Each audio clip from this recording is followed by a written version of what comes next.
The year is 1815, and it is the height of the fur trade in North America.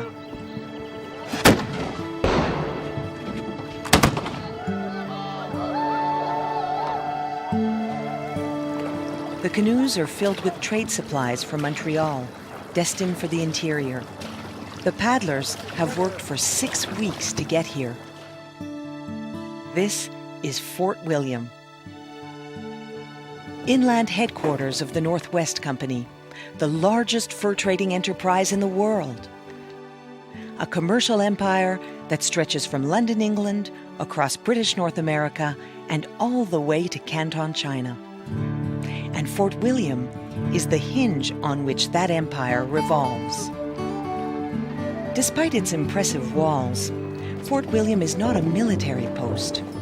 Unlike the forts that dot the American frontier, its role is not to subdue or displace the native inhabitants. On the contrary, the success of the company and its mainly Scottish partners is dependent on a strong partnership with the Aboriginal peoples.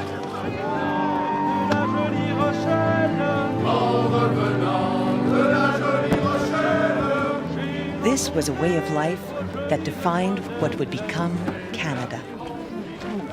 For the wealth these men enjoy is the fruit of skills developed and refined not only by these relative newcomers, but by generations of French traders and their native allies.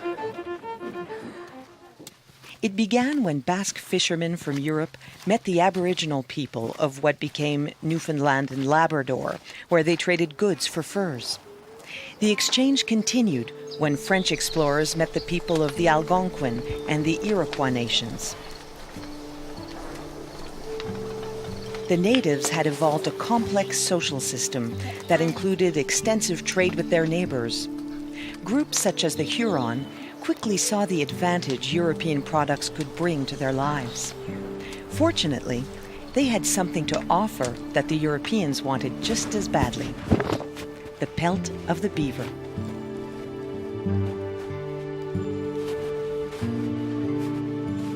Fur was more than a fashion statement for the rich who wore fur-trimmed robes, wraps, muffs, gloves, and most importantly, beaver felt hats to show off their wealth and social status.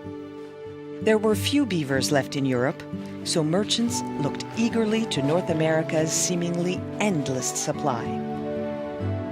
Aboriginal trading networks and alliances existed long before the arrival of the first Europeans and extended far into the continent. The Huron quickly became the first middlemen, taking trade goods inland to the Ojibwa and Cree and bringing furs out. Soon, the European traders were joining them on their trading trips, sometimes becoming part of their society through adoption and marriage, as was the case of the young Pierre Esprit Radisson, who went on to establish the Hudson's Bay Company. French settlement in North America proceeded slowly, partly because the fur traders had no wish to see settlers displace their best customers and suppliers. The fur trade was dependent on native trappers. Unfortunately, European diseases like smallpox devastated Aboriginal societies in North America and dramatically changed traditional cultures. As time passed, the fur trade took on a complex structure. Warehouses in the east prepared the goods for trade: pots and pans, knives, axes, traps, guns, ammunition, blankets, jewelry, and alcohol. Every spring, young men of the colony loaded their canoes with trade goods and struck off into the woods in search of pelts to feed the European appetite for beaver hats. After the British conquest of New France in 1759, French merchants and fur traders in Montreal were replaced by men from England, Scotland, and the 13 colonies, later the United States of America. Ambitious men like Salmon McTavish, James McGill, Isaac Todd, and Alexander Henry. In the trade routes and connections pioneered first by Aboriginal peoples, then later by the French, these men saw a way to challenge the authority of the Hudson's Bay Company. In 1784, they merged their individual interest to form the Northwest Company to do just that. There was nothing haphazard about these expeditions. The merchants who became involved in the trade did so with the intent of making money. And to do so, they maintained strict control over their employees. The voyageurs, as they were now being called, were engaged in contracts that bound them to the Northwest Company and the directives of its officers. They essentially turned over their lives for the period of service. Over the decades, the route stretched longer and longer until, by the 19th century, they extended far into the Northwest. Speed was critical to the company's profits. To get from Montreal to Fort William in 6 weeks required dawn to dusk monotonous days of exhausting paddling, broken only by back-breaking portages between rivers or around impassable rapids, where the men would haul canoes, supplies, and 2 90-pound packs of trade goods on their already overstrained backs. These were hard-working men, used to intense labor. Even so, their lives were not easy. But for many, the pay and adventure made it all worthwhile. Fort William was located here for several reasons. An operation stretching from company headquarters in Montreal to the Pacific coast needed a transshipment depot to supply this vast network. For years, Grand Portage had served this function. In 1803, the Northwest Company moved their operations 30 miles north to the mouth of the Kaministiquia to keep the fort in British territory. Here, at the annual rendezvous, voyageurs from Montreal called mangeurs du lard, or pork eaters, joined those who wintered in the west called hivernants. Both groups journeyed to Fort William, the hivernants with fur from the interior, and the mangeurs du lard with trade goods from Montreal. The winterers' recruits were expected to take on their values and customs and to measure up in all things.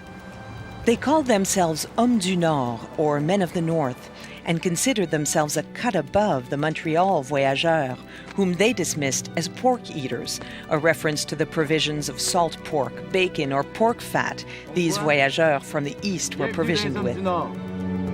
Hommes du Nord!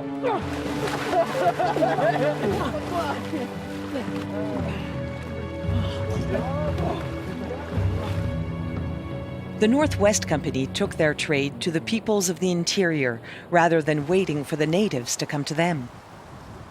That meant traveling over great distances to meet with them. It was a mission not without great risk.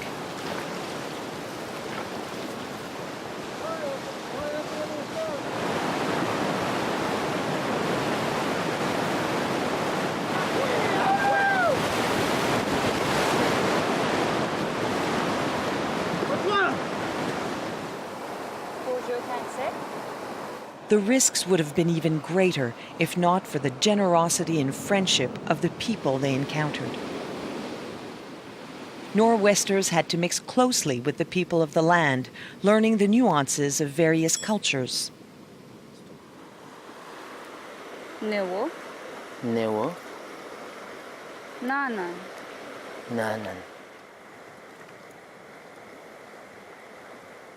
Montreal was far away, and the hivernants' world was the world of the Cree, Saulteaux, Assiniboine, Ojibwa, Blackfoot, and Chippewan peoples, among whom they traveled.